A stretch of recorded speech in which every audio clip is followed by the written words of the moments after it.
ఎన్నికలు సమీపిస్తున్న తరుణంలో వైసీపీ గిమ్మికలకు తెరతీసింది. సిద్ధం సభలకు జనం భారీగా వచ్చినట్లు చూపించేందుకు వీఎఫ్ఎక్స్ వ్యూహాన్ని అమలు చేస్తుంది. బాపట్ల జిల్లా మేదరమెట్టలో సీఎం జగన్ సిద్ధం సభకు ఏర్పాటు చేశారు. ఈ సభలో వైసీపీ వీఎఫ్ఎక్స్ వ్యూహాన్ని అమలు చేయనుంది. ఇందుకోసం వేదికల దగ్గర గ్రీన్ కార్పెట్లను పరిచిన వీడియోలు ఇప్పుడు సోషల్ మీడియాలో వైరల్ గా మారాయి. సీఎం జగన్ తన ప్రతి మీటింగుల్లోనూ భారీ జనాన్ని ప్రదర్శించడానికి వీఎఫ్ఎక్స్ ను ఉపయోగిస్తున్నారన్న విమర్శలు చాలా కాలంగా వినిపిస్తున్నాయి.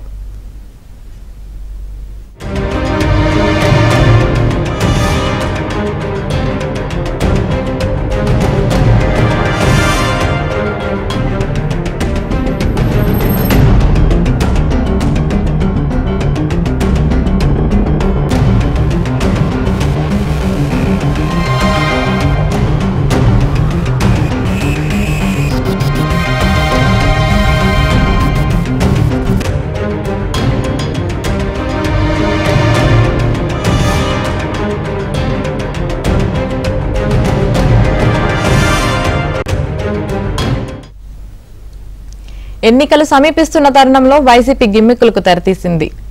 సిద్ధం సభకు జనం భారీగా వచ్చినట్లు చూపించేందుకు వీఎఫ్ఎక్స్ వ్యూహాన్ని అమలు చేస్తుంది. బాపట్ల జిల్లా మేదరమెట్టలో సీఎం జగన్ సిద్ధం సభకు ఏర్పాటు చేశారు. ఈ సభలో వైసీపీ వీఎఫ్ఎక్స్ వ్యూహాన్ని అమలు చేయనుంది. ఇందుకోసం వేదికల దగ్గర గ్రీన్ కార్పెట్లను పరిచిన వీడియోలు ఇప్పుడు సోషల్ మీడియాలో వైరల్ గా మారాయి. సీఎం జగన్ తన ప్రతి మీటింగ్లోనూ భారీ జనాన్ని ప్రదర్శించడానికి వీఎఫ్ఎక్స్ ను ఉపయోగిస్తున్నారన్న విమర్శలు చాలా కాలంగా వినిపిస్తున్నాయి.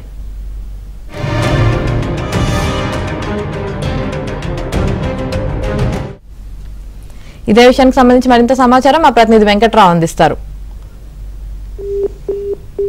బాపట్ల జిల్లా మేదరమెట్ల వద్ద జరుగుతున్న సిద్ధం సభలో గ్రాఫిక్స్ ని ప్రదర్శించేందుకు వైసీపీ సిద్ధమైందని చెప్పవచ్చు. ఏదైతే సిద్ధం సభలకు పెద్ద ఎత్తున లక్షల మంది తరలి వస్తున్నారని చెప్పని ఇటు వైసీపీ నాయకులు ఇప్పటికే ప్రచారాన్ని చేపట్టారు. మేదరమెట్ల వద్ద జరుగుతున్న 4వ సిద్ధం సభకి 15 లక్షల మంది పైగా వస్తారని చెప్పని ప్రకటించారు. కానీ వాస్తవ పరిస్థితులు చూస్తే 1,00,000 మంది ఉండేటట్టుగా గ్రౌండ్ ని అయితే అక్కడ ఏర్పాటు చేశారని చెప్పవచ్చు. ఇటు ఏదైతే ఇప్పటి వరకు జరిగిన 3 సిద్ధం సభలు కూడా పెద్ద ఎత్తున జన సమీకరణ చేయాలని భావించినా గానీ స్థానికంగా ఉన్న వైసీపీ నేతలు పెద్దగా సహకరించలేనట్టుగా తెలుస్తుంది. ఈ నేపథ్యంలో సభలకు వచ్చిన జనం కూడా సీఎం జగన్ ప్రసంగిస్తుండగానే వెనుదిరిగి వెళ్ళిపోతున్నారు.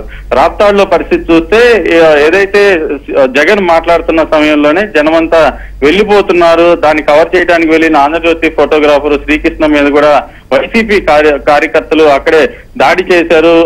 తీవ్ర గాయాలతోటి శ్రీకృష్ణ ప్రాణాలతో బయటపడిన పరిస్థితి కనిపించింది. అయితే ఏదైతే 15 లక్షల మంది మేదరమెట్ల సభకు వస్తారని చెప్పని ఇప్పటికే వైసీపీ నాయకులు ప్రకటించారు. ఇదంతా కూడా ఏదైతే టీవీలో ఏదైతే నీలి మీడియాలో గ్రాఫిక్స్ వేసి ప్రదర్శించేందుకు విఎఫ్ఎక్స్ గ్రాఫిక్స్ ని అయితే సిద్ధం చేశారు. మొత్తం కూడా సభ నిర్వహించే ప్రాంతంలో గ్రీన్ మ్యాట్లతోటి సభను సుందరంగా తీర్చిదిద్దారు. దాని ద్వారా ఏదైతే గ్రాఫిక్స్ లో తమకు కావాల్సిన విధంగా లక్షల మందిని చూపించేందుకు వ్యూహాలు పన్నుతున్నారని చెప్పని చెప్పవచ్చు. Thank you.